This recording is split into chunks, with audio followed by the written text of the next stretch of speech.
pas seulement nous décharger sur les prochains, mais également les aider.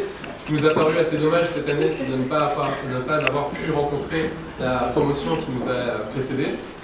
Je pense qu'on pourra apporter beaucoup de conseils à la prochaine promotion sur les stages, également sur le projet professionnel, étant donné qu'on a passé de nombreux concours cette année.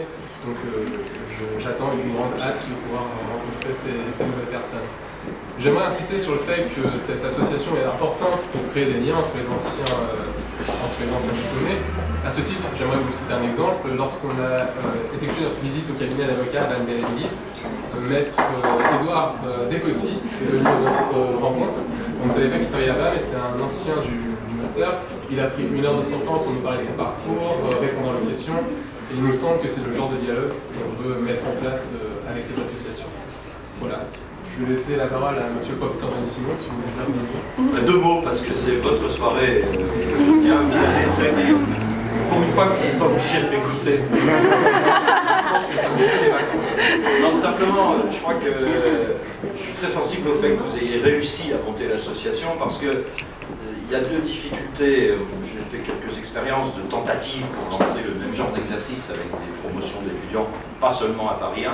Et très souvent, on a 2 risques d'échec opposés. Celui que vous évoquiez tout à l'heure, c'est-à-dire des efforts considérables, mais un périple qui se réduit à 1 mois et demi, 2 mois avant que les organisateurs soient pris d'une fatigue colossale, que les dates d'examen se rapprochent, et qu'ils disent on verra ça l'année prochaine, c'est-à-dire qu'en réalité, on ne le voit jamais. Et puis, il y a le phénomène inverse, c'est-à-dire que c'est l'odyssée du lys essayant de rentrer chez lui, et ça dure 15 ans avant qu'on arrive à créer quelque chose qui fonctionne. Je crois que là, vous avez réussi en 1 an à monter quelque chose qui est parti pour fonctionner.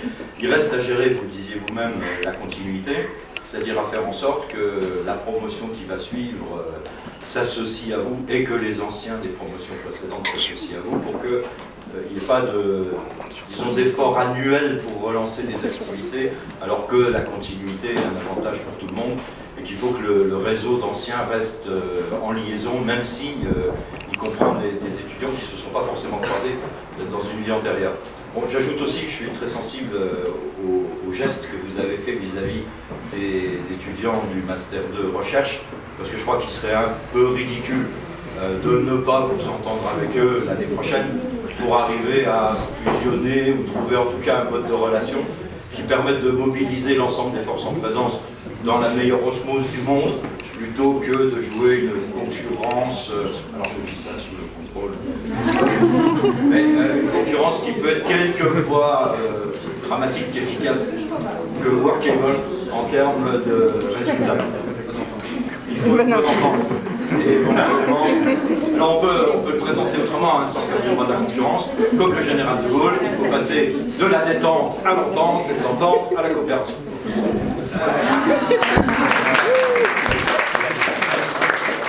Dernier point, encore une fois, je voulais vous féliciter parce que je crois que vous avez aussi, et c'était quand on a discuté une première fois une de mes préoccupations, c'est que le problème de créer une association, c'est pas de faire des statuts, c'est pas de désigner un président, même si c'est important, c'est de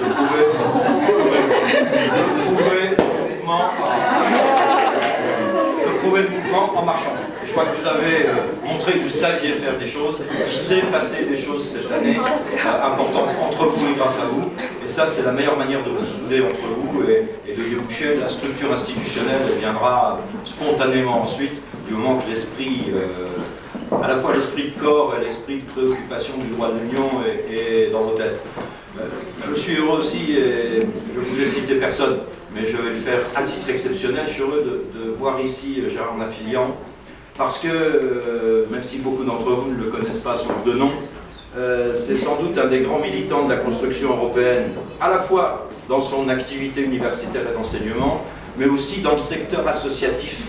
Et il a eu des expériences successives considérables dans l'idée de la mobilisation autour de l'idée européenne des étudiants et des universitaires. Et je suis très fier qu'il soit là ce soir. Merci à tous.